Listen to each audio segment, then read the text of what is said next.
Okay.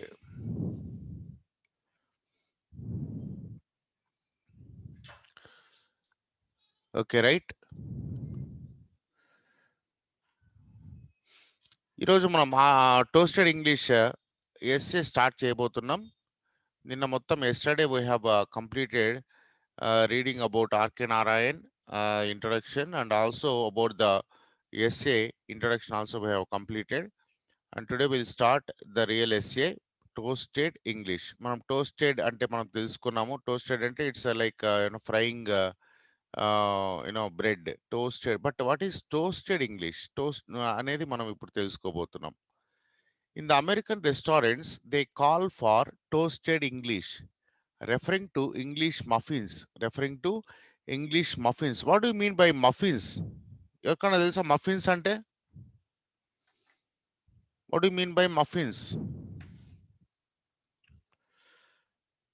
బేకరీలో cupcake అంటాం కదా, విన్నారా కప్ కేక్? హలో, విన్నాం సార్, విన్నాం. దాన్నే మఫిన్ అంటారు. మనమైతే కప్ కేక్ అంటాం. చిన్న పేపర్ ప్లేట్లో పెట్టి కేక్ తయారు చేసి ఉంటారు కదా, వాటినే కప్ కేక్స్ అని అంటారు మనం ఇండియాలో. But actual name is muffins. Actual name is muffins. In the American restaurants they call for toasted English, referring to English muffins. So అమెరికాలో మనం ఏ విధంగా మఫిన్స్ని పేపర్ కప్ కేక్స్ అంటామో, అమెరికాలో సేమ్ ఆ మఫిన్స్ ఏమంటారంటే టోస్టెడ్ ఇంగ్లీష్ అంటారట. ఏమంటారు? Toasted English. మరి English English is language or what is it? What is the meaning of toasted English? ఇక్కడ ఇంగ్లీష్ అంటే ఈ సందర్భంలో ఇంగ్లీష్ అంటే లాంగ్వేజ్ కాదు, ఇంగ్లీష్ పీపుల్ అని. టోస్టెడ్ ఇంగ్లీష్ ఇంగ్లీష్ వాళ్ళు తయారు చేసినటువంటి కేక్ని, మఫిన్ని టోస్టెడ్ ఇంగ్లీష్ అనే అమెరికా వాళ్ళు అంటారట. Okay, referring to English muffins which though being made in America, even though it is made in America. ఇది ఆ టోస్టెడ్ ఇంగ్లీష్ ఎక్కడ తయారైంది?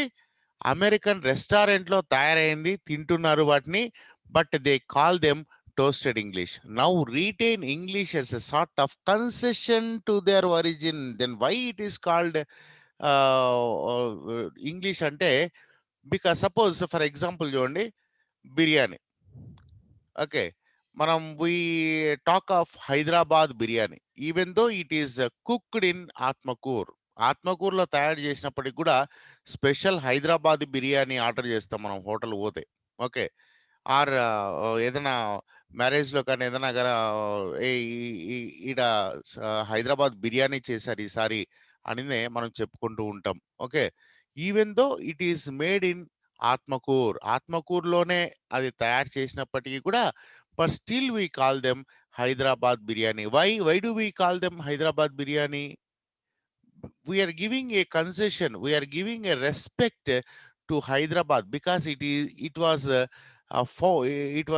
first time made in Hyderabad లో తయారైంది కాబట్టి, మొదటిసారి హైదరాబాద్ వాళ్ళు తయారు చేశారు కాబట్టి దానికి ఆ పేరు వచ్చింది. ఏం పేరు వచ్చింది? హైదరాబాద్ బిర్యానీ అనింది. అదేవిధంగా ఈ మఫిన్స్ ని టోస్ట్ అంటారు వాళ్ళు. యాక్చువల్గా దాని పేరు మఫిన్స్. ఇంగ్లీష్ అమెరికాలో దాన్ని ఏం పెట్టారంటే టోస్ట్ అని పెట్టారు, అంటే ఫ్రై. కేక్ని ఫ్రై చేస్తారు కదా, ఒక ఆ పిండిని ఫ్రై చేస్తే అది మఫిన్ అవుతుంది అన్నట్టు. సో టోస్ట్ ఎవరి టోస్ట్ అది? ఇంగ్లీష్ వాళ్ళ టోస్టు. అంటే బ్రిటిష్ వాళ్ళ టోస్టు. బ్రిటిష్ వాళ్ళని ఇంగ్లీష్ అని కూడా అంటాం మనం.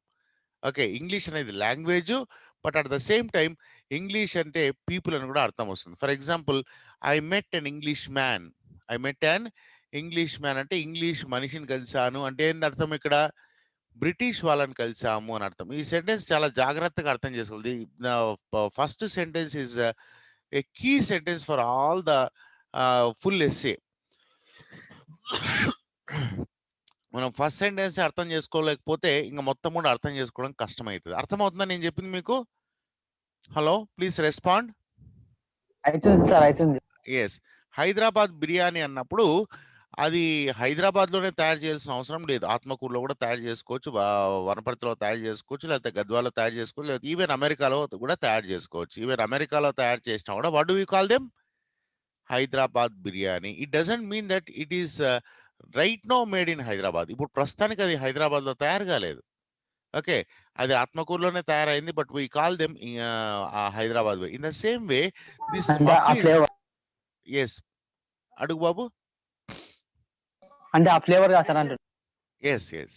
దానికో పేరన్నట్టు. దానికొక బ్రాండ్ నేమ్ వచ్చేసినట్టు. హైదరాబాద్ బిర్యానీ అనేది ఒక బ్రాండ్ నేమ్ వచ్చేసింది. అది ఎక్కడ పోయినా గూడా హైదరాబాద్ బిర్యానీ అయితది. ఎక్కడ తయారు చేసినా గూడా Hyderabad biryani. In the same way ఈ toast actual name is toast. అమెరికాలో వాళ్ళనేమంటాం మనం కప్ కేక్స్ అంటాం గదా! ఆ విధంగా అమెరికా వాళ్ళు దాన్ని టోస్ట్ అనింది అంటారు. బట్ ఏ టోస్ట్ అది?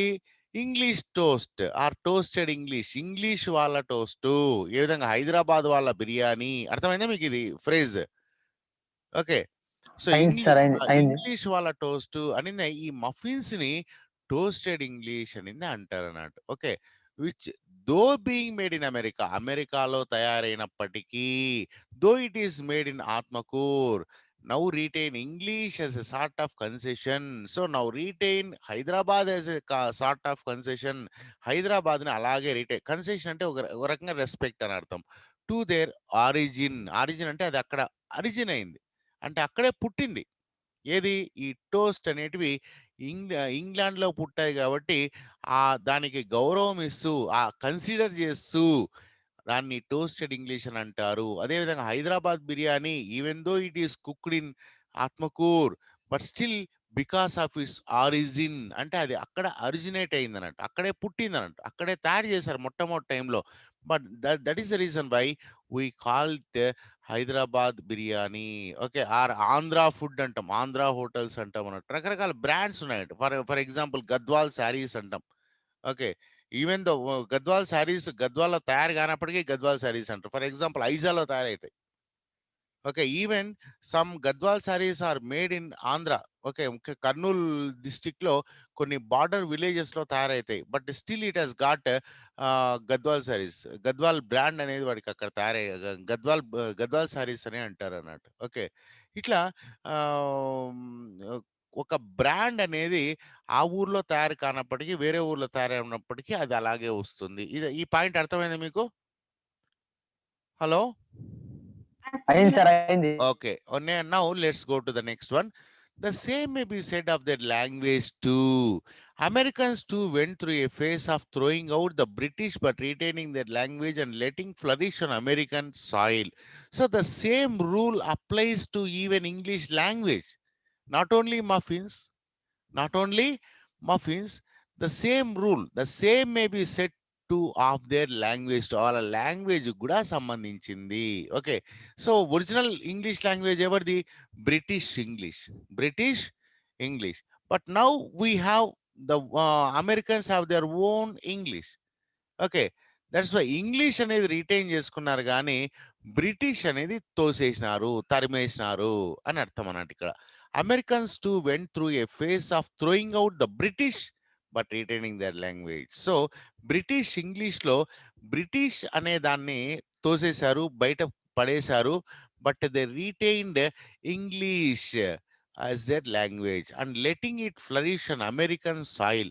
అది అమెరికాలో డెవలప్ అవ్వడానికి వాళ్ళు ప్రయత్నం చేశారు. బట్ మీరు ఒక క్వశ్చన్ అడగచ్చు. వై అమెరికాలో ఇంగ్లీషే డెవలప్ అయింది? Why not any other language? యాక్చువల్‌గా ఇప్పుడు for example does anybody question like this? ఆత్మకూరులో ఎందుకు తెలుగు మాట్లాడతారని? లేతే గద్వాలలో తెలుగు ఎందుకు మాట్లాడతారని? తెలంగాణలో తెలుగు ఎందుకు మాట్లాడతారని అడుగుతారా ఎవరైనా? Nobody ask. బికాజ్ అడిగారు సార్, అడిగారు. అడగరు. బట్ అమెరికాలో ఇంగ్లీష్ మాట్లాడతారు ఎందుకు అనే ప్రశ్న మాత్రము అడగొచ్చు మనం. ఓకే. ఎందుకురా అంటే అమెరికా అమెరికాకి ఒక నేటివ్ లాంగ్వేజ్ అంటూ లేదు. ఎందుకంటే America was discovered by Columbus. అమెరికాను కొలంబస్ కనుగొనేంత వరకు అక్కడ మనుషులు నేటివ్ అమెరికన్స్ ఉన్నారు. రెడ్ ఇండియన్స్ అన్నారు వాళ్ళకి. వాళ్ళకి వాళ్ళ భాష ఉండేది. That is there original language. కానీ ఇప్పుడున్నటువంటి అమెరికా, ఈ రోజు ఉన్నటువంటి అమెరికా, అప్పుడు కొలంబస్ కనుగొనక ముందు ఉన్నటువంటి America they are not same. ఈరోజు అమెరికాలో ఉన్నటువంటి ప్రజలందరూ గూడా really they are not Americans. వాళ్ళందరూ గూడా వలస వెళ్ళిన వాళ్ళే. ఓకే, వాళ్ళందరూ almost 99% of Americans were migrants from rest of the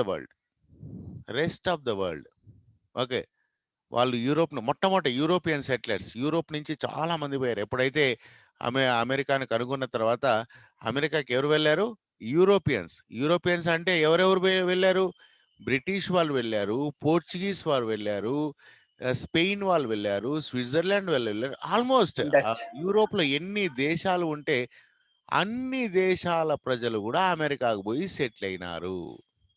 for example you take, ఇవన్నీ కొద్ది జాగ్రత్తగా మీరు అర్థం చేసుకోవాలి. ఫర్ ఎగ్జాంపుల్ యూ టేక్ ఒక జర్మనీ తీసుకుందాం. జర్మనీలో what language do they speak? They speak German. If you take France, they speak French. If you take England, they speak English. If you take Portuguese, they speak Portugal. Okay, like every country has its own language. But అమెరికాకు వలస వెళ్ళిన తర్వాత వీళ్ళందరూ కూడా Portuguese నుంచి వెళ్ళారు, Germany నుంచి వెళ్ళారు, ఫ్రాన్స్ నుంచి వెళ్ళారు. ఇట్లా ఆల్మోస్ట్ అన్ని దేశాల వాళ్ళు కూడా అమెరికాలోకి పోయి సెటిల్ అయిపోయారు. ఓకే, మరి అక్కడ పోయిన తర్వాత ఇంగ్లీష్ మాత్రమే అందరి భాష అయిపోయింది. అర్థమవుతుందా మీకు? కాన్సెప్ట్ అర్థమవుతుందా? ఫర్ ఎగ్జాంపుల్ హైదరాబాద్ ఉంది. అర్థమైంది సార్. కాకపోతే ఇంగ్లీష్ ఒక్కటే అంత పాపులర్ అయిపోయింది సార్ అమెరికాలో. మళ్ళీ అంటే వేరే లాంగ్వేజెస్ వాళ్ళు ఇట్లా వెళ్ళి ఉండరు. Yes, that's what we are going to discuss now. అయితే అన్ని దేశాల వాళ్ళు, ఈవెన్ చైనా నుంచి వెళ్ళారు, ఇప్పుడు ఇండియా నుంచి కూడా చాలా మంది ఉన్నారు అమెరికాలో. ఆల్మోస్ట్ ప్రపంచంలో ఎన్ని దేశాలు ఉంటే అన్ని దేశాల ప్రజలు కూడా అమెరికాలో ఉన్నారు. But why they have adopted only English అంటే దానికి ఒక హిస్టారికల్ రీజన్ ఏమరా అంటే అమెరికాను కూడా బ్రిటిష్ వాళ్ళే పరిపాలించారు. అమెరికాను కూడా బ్రిటిష్ వాళ్ళే పరిపాలించారు చాలా. ఏ విధంగా మన భారతదేశాన్ని ఇంగ్లీష్ వాళ్ళు ఎలా పరిపాలించారో అమెరికా డిస్కవర్ అయిన తర్వాత అమెరికాను సుమారు ఒక 200-300 సంవత్సరాలు వాళ్ళే పరిపాలించారు. ఆ తర్వాత వాళ్ళు సివిల్ వార్ అని బ్రిటిష్ వాళ్ళ దగ్గర నుంచి స్వాతంత్రం పొంది వాళ్ళు స్వతంత్రాన్ని ప్రకటించుకోవడం జరిగింది. అంతవరకు కూడా it was ruled by British people. Maybe ఇక్కడ హిస్టరీ స్టూడెంట్స్ ఉంటే వాళ్ళకు తెలిసే ఉంటుంది. అమెరికన్ సివిల్ వార్ అని, బోస్టన్ టీ పార్టీ అని రకరకాల ఇన్సిడెంట్స్, దానివల్ల వాళ్ళు అమెరికాకు స్వాతంత్రం వచ్చింది. సో మనకు తెలుసు ఎక్కడైతే ఎవరు పరిపాలిస్తారో వాళ్ళ భాష ఫ్లరిష్ అవుతుంది. ఫర్ ఎగ్జాంపుల్ తెలంగాణలో ఈ విధంగా Urdu. Okay, because Telangana was ruled by Nizams పరిపాలించారు కాబట్టి ఉర్దూ అనేది చాలా ఫేమస్ అయింది, పాపులర్ అయింది. ఈవెన్ తెలంగాణ భాషలో ఉర్దూ పదాలు ఇంతగా చొచ్చుకొచ్చినాయంటే కారణం అదే. ఓకే, హిస్టారికల్ ఫ్యాక్ట్, దాన్ని మనం ఏం తప్పు పట్టడానికి అవకాశము లేదు. ఓకే, అదేవిధంగా బెంగాల్ లేకపోతే అక్కడ ఇంగ్లీష్ ఎక్కువ మాట్లాడతారు. ఎందుకురా అంటే it was ruled by British people. Even for Chennai, if you go to Chennai, even they speak very good English. But if it comes to Telangana, we are very bad in English. English lo manam chala, we are very poor. We are very poor in English. Like that, ఎక్కడ ఎవరు పరిపాలన చేస్తారు? ఎందుకంటే yes Telangana Nizam సేమో పాలించిన sir అప్పుడు. అంటే yes Telangana నిజాములు పరిపాలించారు. Nawabs. Hello, ఒకరొకరు మాట్లాడితే నాకు అర్థమవుతుంది. తెలంగాణను నిజాం, అదే చెప్పు బాబు. నిజాం వాళ్ళు పరిపాలించారు కాబట్టి అప్పుడు ఇంగ్లీష్ మనకి ఎక్కువ. బ్రిటిష్ రూల్ మన తెలంగాణలో ఎక్కువ లేదు కదా సార్ అప్పుడు. ఎస్ బ్రిటిష్ వాళ్ళు తెలంగాణలో ఎటువంటి కాలేజెస్, స్కూల్స్ స్థాపించలేదు. But if it comes to Tamil Nadu కానీ ఆంధ్ర కానీ విజయవాడలో లయోలా కాలేజ్ పెట్టారు. ఓకే, ఇంగ్లీష్ వాళ్ళు ఎప్పుడో. ఇప్పుడు ఫర్ ఎగ్జాంపుల్ మన హిస్టరీ ఆఫ్ ఇన్స్టిట్యూషన్స్ తీసుకున్నామంటే మీకు ఒక కొన్ని విచిత్రమైన విషయాలు ఎందుకు తెలంగాణ ఇంత చదువులో ఎడ్యుకేషన్లో ఎందుకు వెనకబడింది అంటే మనకు ఉస్మానియా యూనివర్సిటీ స్టార్ట్ అయ్యి ఒక 100 సంవత్సరాలు అయింది. మొన్ననే 100 సంవత్సరాలు పండగ చేసుకున్నాం కదా. అయితే ఉస్మానియా యూనివర్సిటీలో అప్పట్లో స్టార్ట్ చేసినప్పుడు ఓన్లీ ఉర్దూ మీడియంలో మాత్రమే చదువులు ఉండేటివి, ఇంగ్లీష్ మీడియంలో లేవు. ఓకే, ఉర్దూ మీడియంలో, ఈవెన్ తెలుగు మీడియంలో కూడా లేవు, ఓన్లీ ఉర్దూ మీడియంలో మాత్రమే చదువు చెప్పారు. But it comes to presidency college, okay, చెన్నైలో ప్రెసిడెన్సీ కాలేజ్ అని ఉంటుంది అన్నట్టు. It was established by British people almost all 150 years 160 years ముందు. ఓకే, అది అయింది. ఎక్కడైతే కాలేజెస్ ఇవన్నీ వచ్చినాయో ఎడ్యుకేషన్ ఆటోమేటిక్గా డెవలప్ అవుతుంది, ప్రజలు కూడా డెవలప్ అయిపోతూ ఉంటారు. ఇప్పుడు for example Mahabubnagar district తీసుకోవాలంటే మొట్టమొదటి డిగ్రీ కాలేజ్ ఎప్పుడు స్టార్ట్ చేశారో తెలుసా మీకు? Can you just imagine?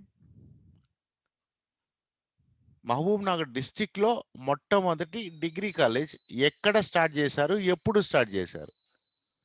Which was the first government degree Gadwal college? అనుకుంటా సార్. ఎస్, గద్వాల. ఎప్పుడు స్టార్ట్ చేశారు? గద్వాలలోనే ఉందంట. ఎప్పుడు ఎప్పుడు 1980s లోనే 1980s లోనే 1960. 1960 అంటే మనకు స్వతంత్ర 62 ఏమన్నారు సార్. మొత్తం డిగ్రీ అంటే మహబూబ్ నగర్లో డిగ్రీ చదువుకోవాలంటే 1960 వరకు అసలు అవకాశమే లేదు.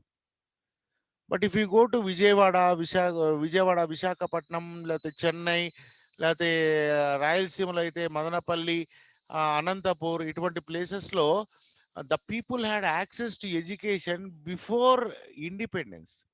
ఇండిపెండెన్స్ రాకముందే వాళ్ళకి చదువుకోవడానికి అవకాశాలు ఉండేటివి.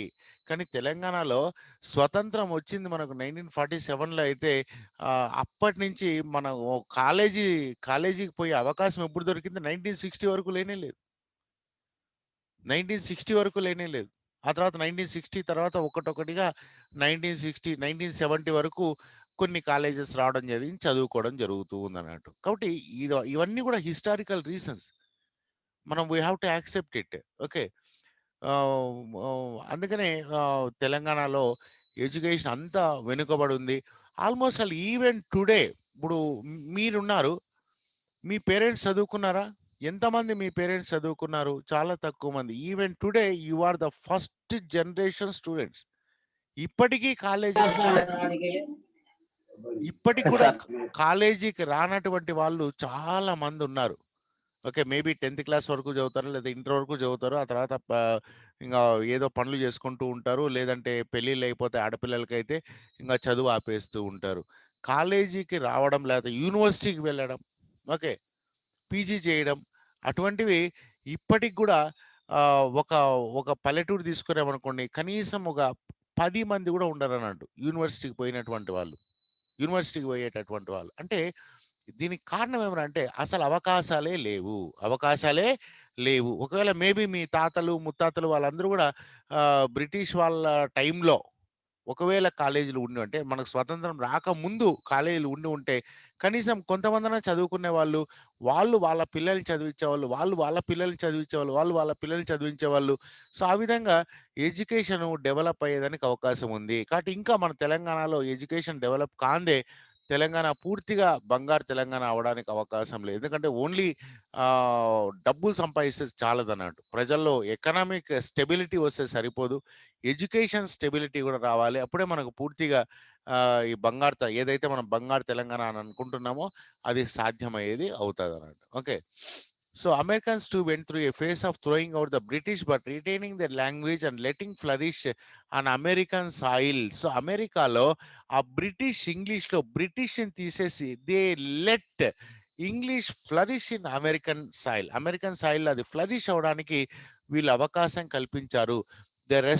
The resultant language is somewhat different from its British counterpart. So ఈ రిజల్టెంట్ లాంగ్వేజ్ ఏదైతే అమెరికాలో డెవలప్ అయిందో ఆ లాంగ్వేజ్ ఏమన్నారు ఇక్కడ?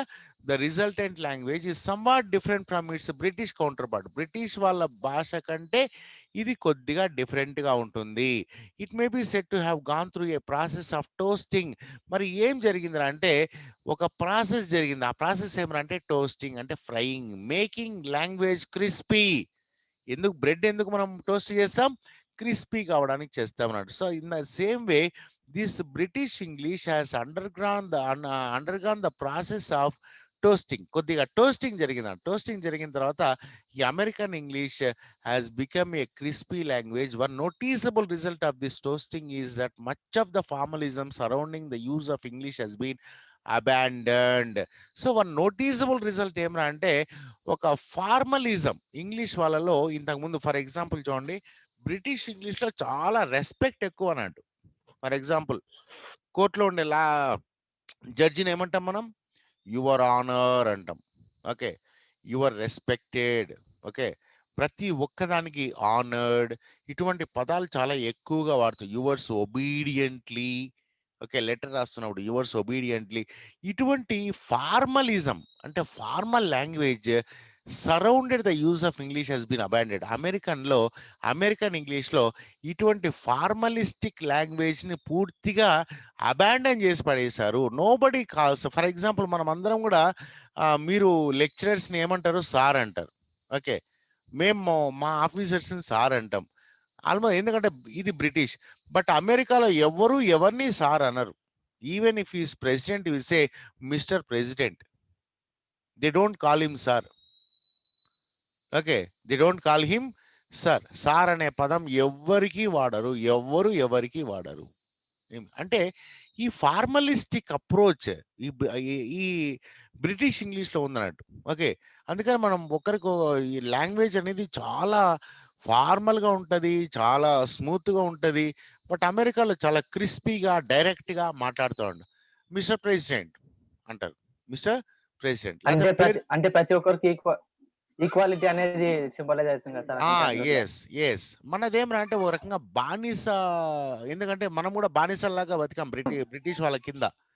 సో బ్రిటిష్ అవును వాళ్ళు సార్. మనకు అటువంటి లాంగ్వేజే నేర్పించారు. మనమందరం బానిస లాంటి భాష మాట్లాడుతూ వచ్చాం. ఇప్పుడు మార్చేసాం. ఇప్పుడు లెటర్ రైటింగ్ లో నోబడి రైట్స్ యువర్స్ ఒబీడియంట్లీ అని రాయడమే లేదు. ఈవెన్ రాసాం కదా సార్. రాస్తున్నా కానీ ఇంకా స్టూడెంట్స్ రాస్తున్నారు. But nobody is writing in really. Okay sir, అర్థమైంది. వీఆర్ రైటింగ్ యువర్స్ సిన్సియర్లీ అని రాస్తున్నాం. అంటే sincerity is more important than obedient అంటే ఏమిటండి? ఫర్ ఎగ్జాంపుల్ తెలంగాణలో ఒక ఫ్రేజ్ ఉందన్నట్టు. ఏమని? నీ బాంచన్ దొర అంటే నీ బానిసను దొర, నేను నీ బానిసను దొర. అటువంటి భాష అన్నట్టు. అటువంటి భాషను మనకు ఇంతకాలం టీచర్స్ మనకు చెప్పిస్తూ వచ్చారు. మనం అలాగే రాసుకుంటూ వచ్చాం. ఈవెన్ నేను కూడా అలాగే రాసేవాడిని. ఎవరికైనా లీవ్ లెటర్ రాసేట్టుకుంటే కింద యువర్స్ ఒబీడియంట్లీ అని బికాస్ వీ నెవర్ న్యూ. అయితే ఇప్పుడు ఆలోచన విధానం మారిపోయింది అన్నట్టు. చాలా మంది ఎవరు కూడా ఇటువంటి భాష మాట్లాడాల్సిన అవసరం లేదు. You don't need to be obedient to anybody, you need to be sincere to anybody. ఒబీడియంట్గా నీ బానిసనని చెప్పాల్సిన అవసరం లేదు. ఓకే, సిన్సియర్గా నేను ఈ మాటలు రాస్తున్నాను అని చెప్తే చాలు. యువర్స్ సిన్సియర్లీ అని రాస్తే చాలు, యువర్స్ అఫెక్షనేట్లీ అని రాస్తే చాలు. ఇట్లా కొన్ని మారిపోతూ వస్తున్నాయి. అదేవిధంగా లెటర్ రైటింగ్లో ఇంతకుముందు ఎవరికైనా ఆఫీసర్స్ కానీ ఎవరికైనా లెటర్ రాస్తూ ఉంటే సర్ అని రాసేవాళ్ళు. ఇప్పుడు సర్ అనే పదం ఇంకా వదిలిపెట్టలేదు మనము. But we are writing dear sir. ఒక అఫీషియల్ లెటర్లో ఏం రాస్తున్నాము? డియర్ సార్ అని రాస్తున్నాం. చూసారా మీరు ఎప్పుడన్నా? Okay sir. ఆ? సరే సార్. ఒక 10-15 ఇయర్స్ ముందు when we were students it was unthinkable to write dear sir. Dear sir రాయడం. హలో, మాట్లాడు బాబు. అవును సార్, అవును సార్. ఎస్ అంటున్నా. We never use to write dear sir. మేము మీ వయసులో ఉన్నప్పుడు లేదంటే మేము కాలేజీలో ఉన్నప్పుడు డియర్ సార్ అనే పదము వాడేవాళ్ళం కాదు. ఎందుకంటే అదేదో ఒక రెస్పెక్ట్ లేదు. డియర్ అంటే రెస్పెక్ట్ లేదు. రెస్పెక్టెడ్ సార్ అని రాసేవాళ్ళము.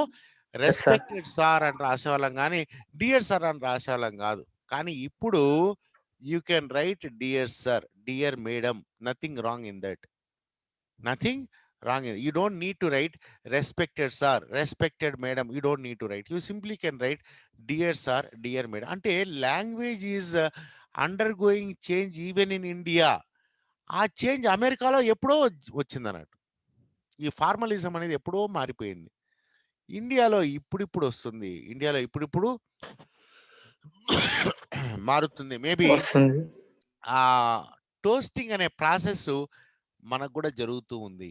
టోస్టింగ్ అనే ప్రాసెస్ అమెరికాలో అయితే ఈవెన్ సర్ అనే పదం లెటర్స్ లో కూడా వాడరు. Okay, they use there name. Suppose మరి ఎలా తెలుస్తుంది సార్ పేరు అంటే మనం ఓన్లీ ఫ్రెండ్స్కే వాడతాం కదా అని మీరు అడగచ్చు. For example dear Rama. Dear Rama అంటే మన ఫ్రెండ్ అని అర్థం. ఓకే, మరి రామ అనేవాడు ఒక ఆఫీసర్ అయినాడు అనుకోండి, మనం ఏం చేస్తాము డియర్ సార్ అంటాం. అమెరికాలో ఎలా రాస్తారు? They don't write dear Rama or dear sir, they write dear mister Rama. Dear mister Rama అంటే Rama is unknown to us, is not our friend but is an officer. Then in that case we have to write dear mister Rama, dear mister Francis. Okay, dear mister Biden. బిడనా బెడెనా పేరు ఇంకా పూర్తిగా ఇంకా నోట్లోకి రాలే. Okay, బిడనేనా? Okay, dear. Biden sir, okay Biden. Okay, dear mister Biden, dear mister Biden. ఎందుకంటే బిడన్ మనకేం ఫ్రెండ్ కాదు కదా, మరి రెస్పెక్ట్ ఇవ్వాల. You don't need to be a slave but respect should be there. కాబట్టి అక్కడ మిస్టర్ అనే పదం వాడతాం. ఏం వాడతాము? Dear mister. సో ఇవన్నీ కూడా ఈ చేంజెస్ అన్ని కూడా it has already taken place in America. But ఇండియాకి వచ్చేసరికి ఇది ఇప్పుడిప్పుడే స్లోగా మారుతూ ఉంది. The toasting process of toasting is taking place in Indian English. అందుకే now we are thinking of talking of Indian English. ఒక 10 ఇయర్స్ ముందు ఇండియన్ ఇంగ్లీష్ అనే పదం లేనే లేదు. మీకు తెలుసా ఆ విషయము? మనం నేను కంప్యూటర్ సుమారు ఒక 15 ఇయర్స్ నుంచి వాడుతున్నాను. ఎప్పుడు కూడా I use to select language as American English or British English. Now I'm able to yes sir. Select ఇప్పుడు Indian English. Indian English yes sir, ఇప్పుడు గూగుల్లో ఇట్లా టైప్ చేసి వస్తుంది. ఇండియన్ ఇంగ్లీష్ అనేది ఆప్షన్ వచ్చేసింది. అంటే మెల్లగా ఎస్ సార్. ఆ టోస్టింగ్ ప్రాసెస్ జరుగుతుంది. ఇండియన్ ఇంగ్లీష్ అనేది it is taking a momentum. It is taking a momentum. Time అయిపోతుంది బాబు. Maybe it will stop in 3 to 4 minutes. Don't worry, we will continue in tomorrow. Okay, అంతవరకు నేను చెప్తూ ఉంటాను. In America okay sir. They have freed the language from the stifling tyranny of the passive voice. మరి ఈ American English ఎలా peculiar అయింది ఒకటొక్కటి చెప్పుకుంటూ వస్తున్నాడు. The first one is tyranny. What is the meaning of tyranny? Tyranny అంటే ఏంటి? టైరనీ అని కూడా అంటారు అంటే కొంతమంది. ఐరనీ. అవును సార్, అదే irony. Not irony, tyranny. Tyrant, టైరాంట్.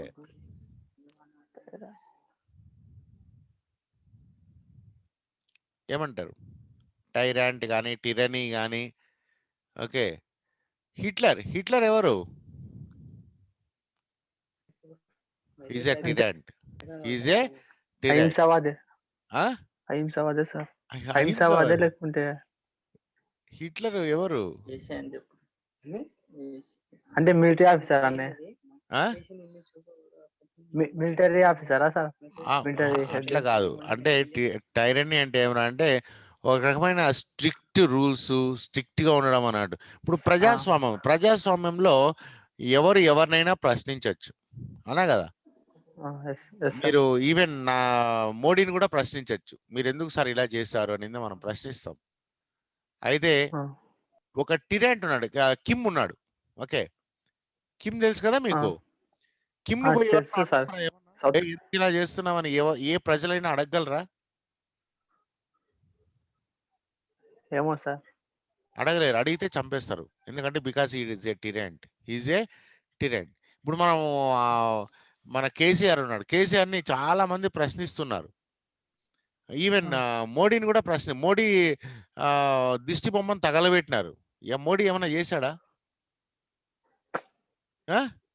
అంటే డెమోక్రసీ.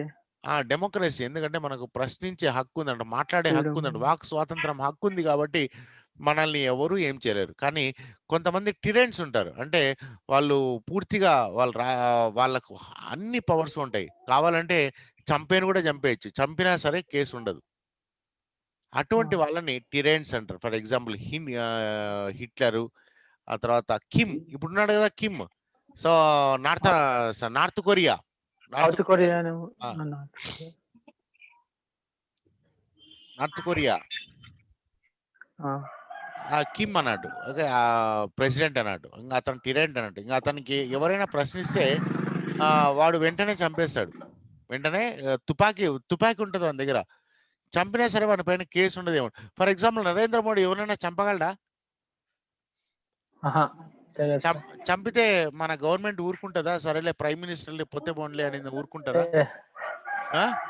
ఏమో సార్, జైలు వేస్తారేమో, జైలు నరేంద్ర వేస్తారేమో సార్, శిక్ష మోడీనైనా సరే వేస్తారేమో. జైల్లో వేస్తారు, కేసీఆర్ నైనా సరే జైల్లో వేస్తారు, అవునా కదా? ఎవరైనా సరే అవును తప్పు సార్. చేస్తే జైల్లో వేస్తారు, because it is our democracy. But when it comes to tyranny states, it is not like that. So in America ఈ టిరనీ గురించి మీరు కొంత study చేసుకోరండి, okay?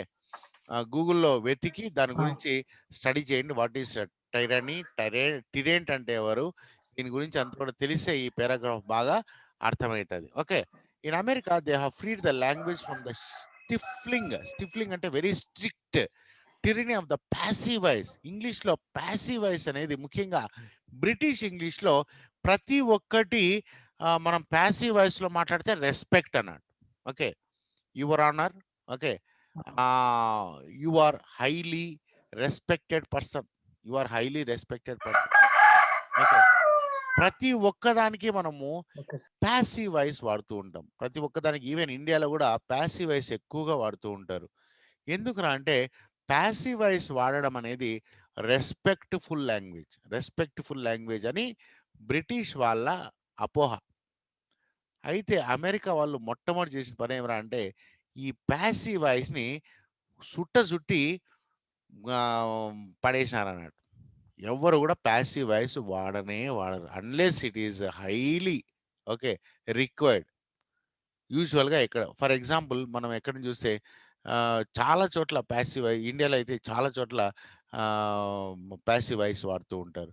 Wear we would say ceremoniously trespassing prohibited. Even ఇండియాలో మనకి ఇటువంటి కానీ trespassing prohibited అంటే ఏంటి? Like smoking is prohibited, trespassing అంటే ఏంటి?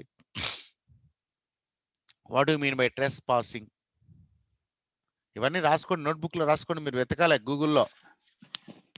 ట్రెస్ పాసింగ్ ప్రాసెస్ అంటే అంటే ఇప్పుడు అలో లేకుండా, అంటే permission yes లేకుండానేమో పోతేనేమో.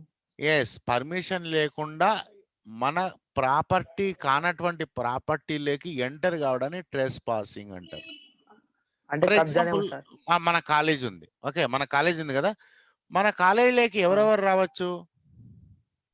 Students, lecturers, working staff, yes. ఇంకా పేరెంట్స్. బయట వాళ్ళు వస్తే ట్రెస్పాసర్స్ అంటాం వాళ్ళని, అంటే రానియం. వాళ్ళని ట్రెస్ పాసర్స్ అంట. అంటే they are not allowed to enter in to the college because it is not related to them. ఇది ఒక property Yes. And who has the right to enter? Students enter కావచ్చు, లెక్చరర్స్ ఎంటర్ కావచ్చు, even staff కూడా enter కావచ్చు. కానీ బయట వ్యక్తులు ఊకే కాలేజీకి వచ్చి క్లాస్లో కూర్చుంటారా? That is called ట్రెస్ Yes, sir. Passing. అలాగే ప్రైవేట్ ప్రాపర్టీస్ ఉంటాయి, కొంతమంది తోటలు ఉంటాయి, తోటల్లోకి వాళ్ళ పర్మిషన్ లేకుండా మీరు పోవచ్చా? పోలేం సార్. ఓకే, మీకు పర్సనల్ రిలేషన్స్ ఉంటే పోవచ్చు, కానీ ఒక కొత్త వ్యక్తి తోటలు ఉంటాయి, ముఖ్యం పొలం లేకపోతే పెద్దగా పట్టించుకోరు, కానీ తోటల్లోకి రానియరు. తోటలోకి రానిస్తారా? మీ ఊర్లో తోటలు ఉంటాయి కదా, మామిడి తోటలు.